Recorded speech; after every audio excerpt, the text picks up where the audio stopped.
when we ask that kind of questions, or for example, I can notice that there is a commenter in my mind that comments on the thoughts came in. Then I noticed that I am nor the thoughts or the commenter, so it's happening in my awareness.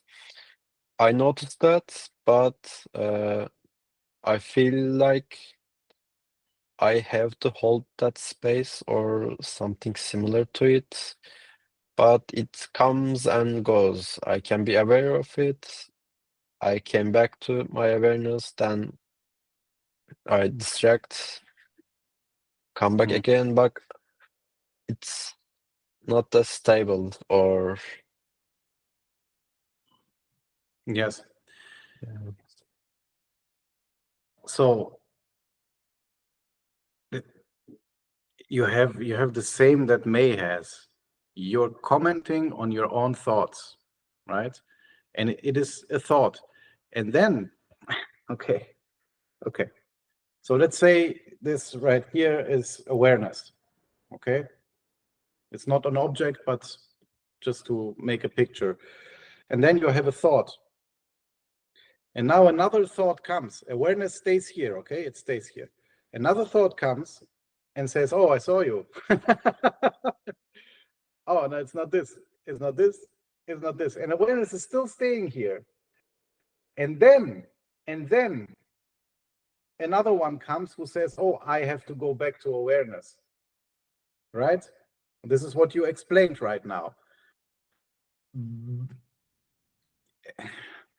And it's your mind doing it, this and this and this, but the mind has to understand that it cannot go there.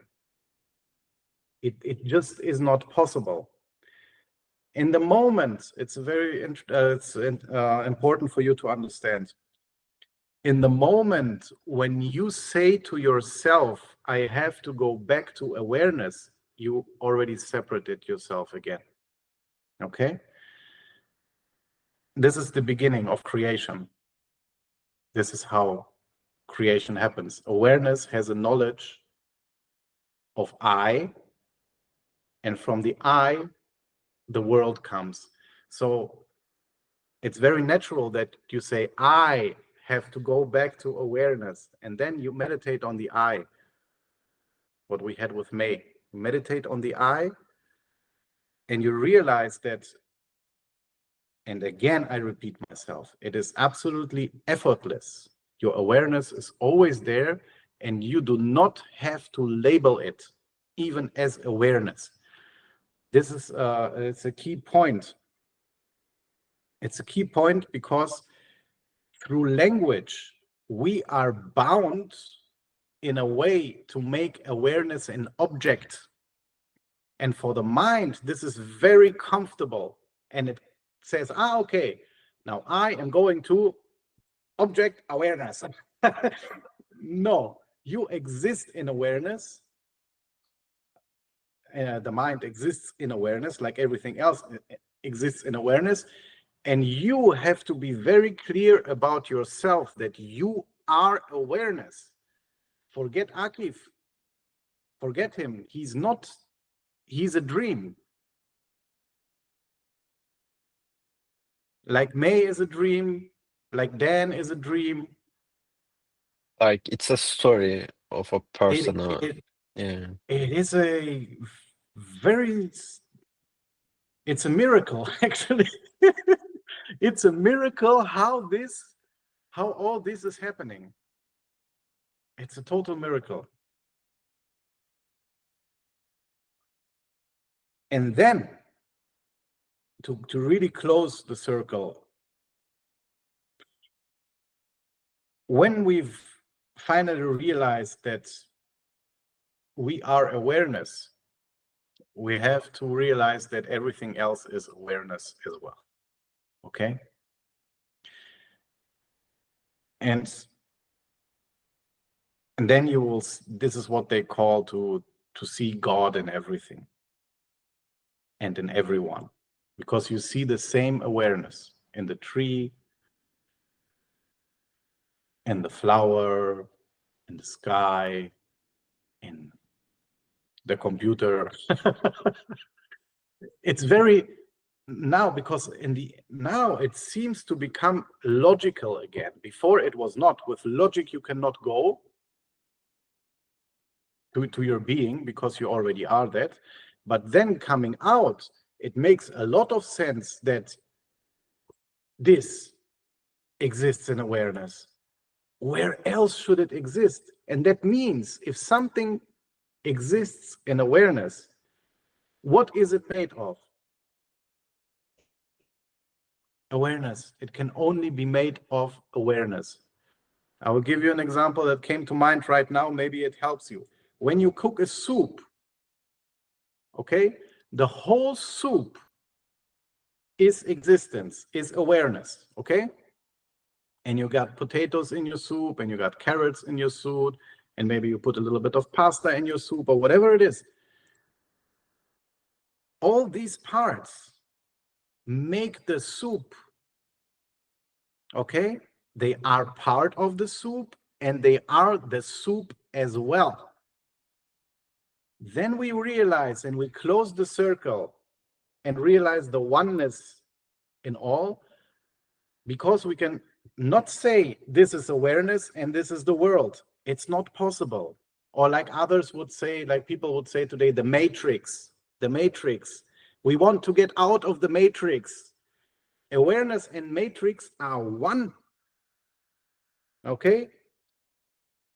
So it's more not of a leaving the matrix or getting out of the matrix. It's like being aware in the matrix, like having a lucid dream, but a waking lucid dream.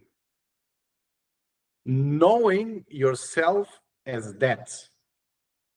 It's these are the best words I can find today, but I think these concepts will help you. In the end, they are concepts to show, to point you to something. And now it's up to you. It's up to you to say, do I want to start from the top, whatever that top is, and immediately realize myself as I am awareness, everything is happening inside of me, and everything else is awareness too. There is only I. So that means also you take a lot of responsibility. Whatever happens outside is your responsibility. You did that, but not you, May or Akiv. You see? You awareness did that. You awareness have a dream.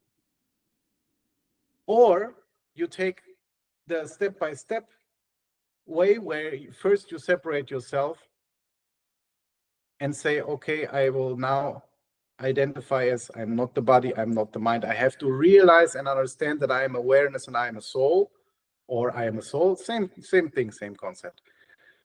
And from then on, slowly, but make it a firm belief first. Not only a belief, a knowing. It has to be a deep knowing that you're not the body, you're not the mind, you are awareness, or you are a soul. And at this point, you're still separated, right? No problem. You say, this is the soul, this is the world. But then go out again. Then go out into the world again. I mean, not physically, but anyway, it's you're in the world, but contemplation-wise, meditation-wise, you go out in the world and then you analyze. You start like Vladimir used to research substances, you research awareness. And you find out, does it have any limit?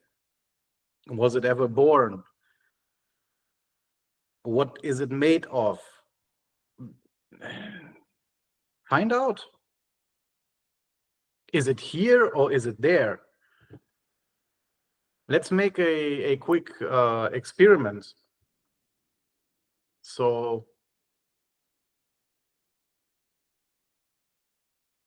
if you concentrate If you concentrate to the computer right now, or tablet, or whatever it is,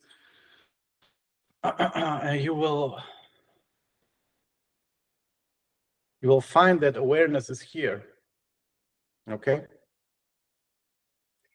And now concentrate to your left, but don't move your head. And where is awareness now?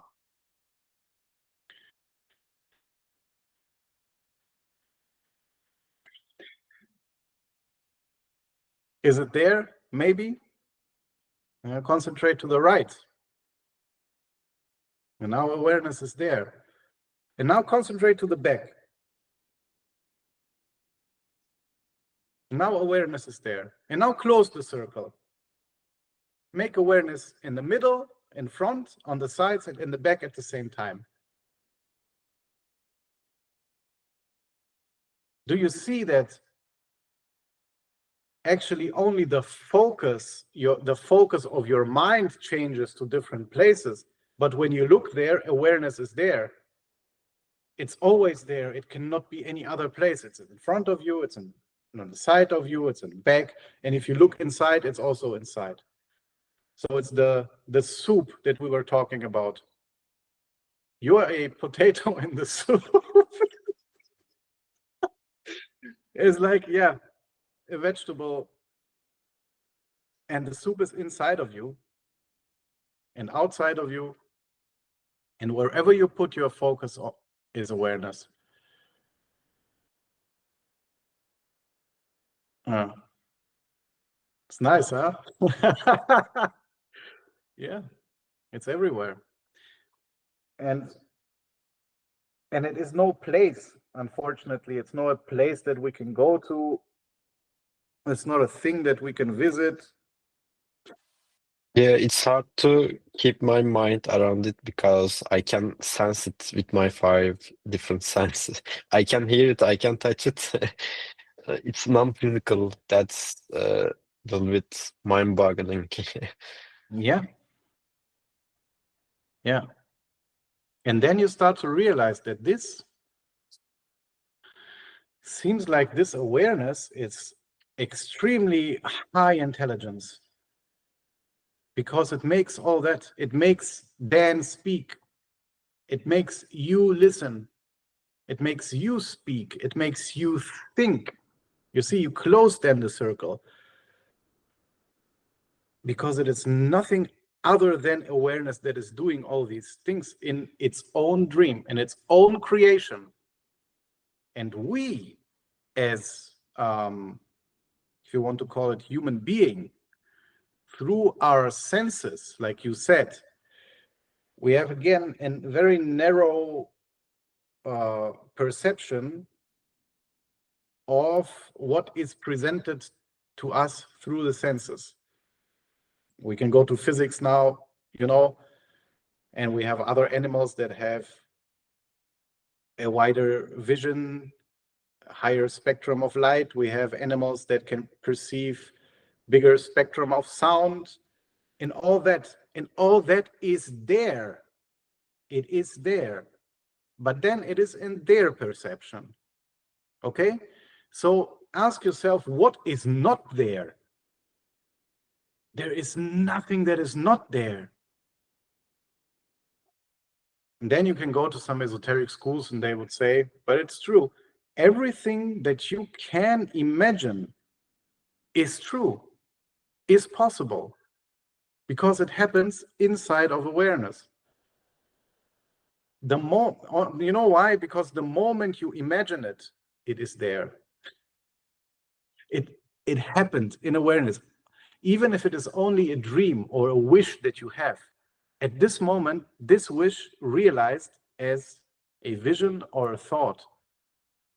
But we think it's not. But it is. Okay? So that means everything that we can think of and everything we can not think of already exists, either physically already. Yeah, let's put it that way, just to be easy. Or it exists as potential. as something that is possible, even something that we don't know of. And it's not something complicated, because now something outside could happen. A bird could fly by. Okay, bird is flying by. I did not know of that bird, but it came. So the same way this happens, everything else happens. And then people think that they are in control. Who then meditate on the question, who is in control?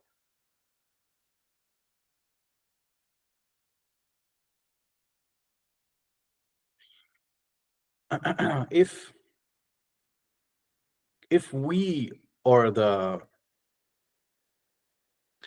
so-called separate self, or the ego, or however you want to call it, if it had a free will, you would never suffer. Never.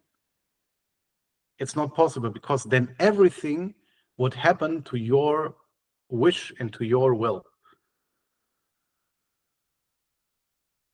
Okay, but it doesn't. It happens as it happens, and then the ego has a conflict with what happens and is not satisfied. There you have the separation. So if you're not in conflict with the world, with your own existence, you're not in conflict with yourself, there is natural happiness.